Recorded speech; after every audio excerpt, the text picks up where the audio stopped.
দাজ্জাল বর্তমানে কোথায় আছে? দাজ্জাল দুনিয়াতে কতদিন থাকবে? আসসালামু আলাইকুম আ রাহমাতুল্লাহ। আশা করি মহান আল্লাহ তাআলার অশেষ মেহেরবানিতে আপনারা সবাই ভালো আছেন। আমরা আজকের ভিডিওতে জানব বর্তমানে দাজ্জাল কোথায় আছে এবং দাজ্জাল কতদিন পর আমাদের সামনে আসবে। তো চলুন আর কথা না বাড়িয়ে আমরা মূল আলোচনায় চলে যাই। দাজ্জাল কোথায় আছে সেটা জানার আগে জেনে আসি দাজ্জাল কে। বনি আদমেরই একজন অভিশপ্ত মানুষ হলো দাজ্জাল। সে নিজেকে সব হিসেবে ঘোষণা দিবে। শেষ জামানায় অর্থাৎ কিয়ামতের পূর্ব মুহূর্তে তার আগমন ঘটবে।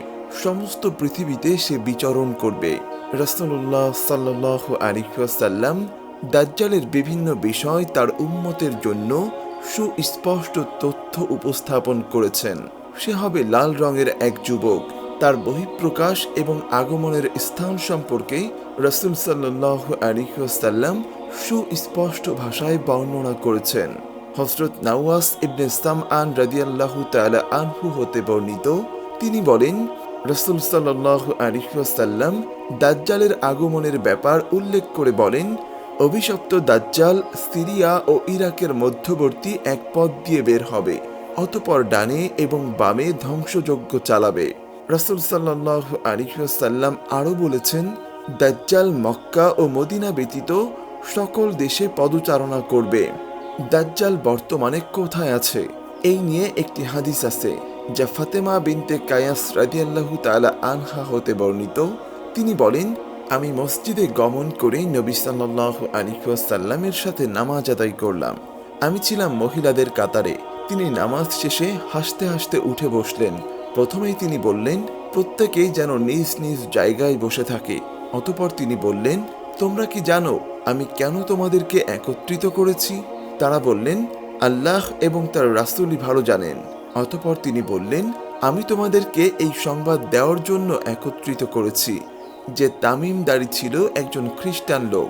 সে আমার কাছে আগমন করে ইসলাম গ্রহণ করেছে। অতঃপর সেই মিথ্যুক দাজ্জাল সম্পর্কে এমন ঘটনা বলেছে যা আমি তোমাদের কাছে বর্ণনা করব। তামিম আদ-দারি বলেছে, কিছু লোককে সঙ্গে নিয়ে আমি একবার সমুদ্র ভ্রমণে বের হই। একসময় ঝড়ের কবলে পড়ে দিগ্ভ্রান্ত হয়ে যাই।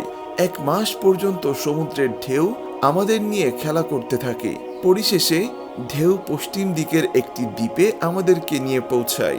তারপর আমরা ছোট ছোট নৌকায় চড়ে দ্বীপের অভ্যন্তরে প্রবেশ করি। সেখানে এক বিশেষ প্রাণীর সন্ধান পাই। প্রাণীটি স্থূল ও ঘন চুল বিশিষ্ট। কথোপকথনে সে জানালো সে সংবাদ সংগ্রহকারী গোয়েন্দা। বলল, তোমরা ওই ঘরের দিকে যাও, সেখানে একজন তোমাদের জন্য অপেক্ষা করছে। সেখানে আমরা দীর্ঘকায় এক মানবকে শিকলে বাঁধা অবস্থায় দেখতে পেলাম। এমন ভয়ঙ্কর মানুষ আমরা ইতিপূর্বে আর কখনো দেখিনি। তার হাত দুটিকে ঘাড়ের সঙ্গে একত্রিত করে হাঁটু এবং গোড়ালির মধ্যবর্তী স্থানে লোহার শিকল দ্বারা বেঁধে রাখা হয়েছে। সে শুরুতে আমাদের পরিচয় জানতে চায়। আমরা পরিচয় দিলে সে বলে, আমাকে তোমরা বাইসান সম্পর্কে সংবাদ দাও। সেখানের খেজুর গাছগুলো কি এখনো ফল দেয়? আমরা জানাই, হ্যাঁ। সে বলে, সেদিন বেশি দূরে নয় যেদিন গাছগুলোতে কোনো ফল ধরবে না। এরপর সে বলল, আমাকে তাবরিয়া উপসাগর সম্পর্কে সংবাদ দাও। সেখানে কি এখনো পানি আছে? বললাম, প্রচুর পানি আছে। সে বলল, অচিরেই সেখানকার পানি শেষ হয়ে যাবে। সে আবার বলল, আমাকে জুগার কূপ সম্পর্কে সংবাদ দাও। সেখানে কি এখনো পানি আছে? বললাম, প্রচুর পানি রয়েছে। লোকেরা সে পানি দিয়ে চাষাবাদ করছে। আমাকে উম্মীদের নবী সম্পর্কে জানাও। সে প্রশ্ন করলে আমরা বলি, তিনি মক্কায় আগমন করে বর্তমানে মদিনায় হিজরত করছেন। আরবরা কি তার সাথে যুদ্ধ করেছে? তার প্রশ্নের জবাবে আমরা বলি, হ্যাঁ, পার্শ্ববর্তী আরবদের উপর তিনি জয়লাভ করেছেন। ফলে তারা তার আনুগত্য স্বীকার করে নিয়েছে। সে বলল, তার আনুগত্য করাই তাদের জন্য ভালো। এরপর সে বলল, এখন আমার কথা শোনো। আমি হলাম দাজ্জাল। অচিরেই আমাকে বের হওয়ার অনুমতি দেওয়া হবে। আমি বের হয়ে 40 দিনের ভেতরে পৃথিবীর সব দেশ ভ্রমণ করব। তবে মক্কা মদিনায় প্রবেশ করা আমার জন্য নিষিদ্ধ থাকবে। এরপর রাসূল সাল্লাল্লাহু আলাইহি ওয়াসাল্লাম সাহাবীদের লক্ষ্য করে বললেন, তামিম আদ-দারির বর্ণনাটি আমার কাছে খুবই ভালো লেগেছে। তার বর্ণনা আমার বর্ণনার অনুরূপ হয়েছে, বিশেষ করে মক্কা ও মদিনা সম্পর্কে। সে আছে সিরিয়ার সাগরে অথবা ইয়েমেনের সাগরে, না বরং পূর্ব দিকে আছে, সে পূর্ব দিকে আছে। এই বলে তিনি পূর্ব দিকে ইঙ্গিত করে দেখালেন। ফাতেমা বিনতে কায়েস বলেন, আমি এই হাদিসটি নবী করিম সাল্লাল্লাহু আলাইহি ওয়াসাল্লামের নিকট থেকে মুখস্থ করে রেখেছি। এই ঘটনা থেকে এটা সুস্পষ্ট, দাজ্জালের জন্ম হয়েছে অনেক আগেই, রাসূলুল্লাহ সাল্লাল্লাহু আলাইহি ওয়াসাল্লামের সময়েই সে ছিল।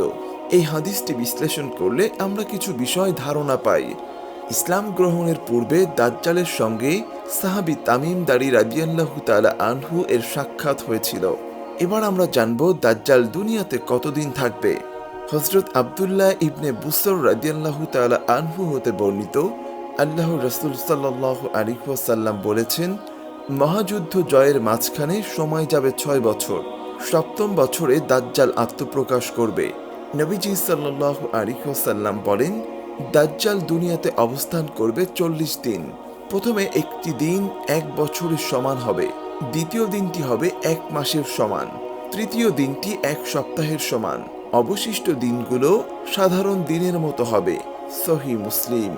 দাজ্জাল তার অনুসারীদের জন্য অবৈধ কাজকর্ম, প্রতারণা, ব্যভিচারে ভরা একটি মিথ্যা পৃথিবীর স্বর্গরাজ্য জীবনযাত্রা তৈরি করবে এবং এই ফিতনা 4 থেকে 5 সপ্তাহ অবধি চলতে থাকবে, যতক্ষণ না ঈসা ইবনে মারিয়াম আলাইহিস সালামের আবির্ভাব হবে। আল্লাহ তাআলা আমাদের সবাইকে দাজ্জালের ফিতনা থেকে হেফাজত করুন। আমিন।